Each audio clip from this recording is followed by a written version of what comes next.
Azərbaycan xalqının taleyində əhəmiyyət daşıyan elə günlər var ki, həmin günlərdə onun gələcək həyatını müəyyən edən mühüm başlanğıcların əsası qoyulub.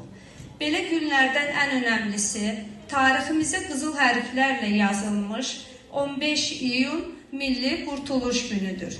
Bu bayram 1997-ci ilin 15 iyun tarixindən bayram elan edilib.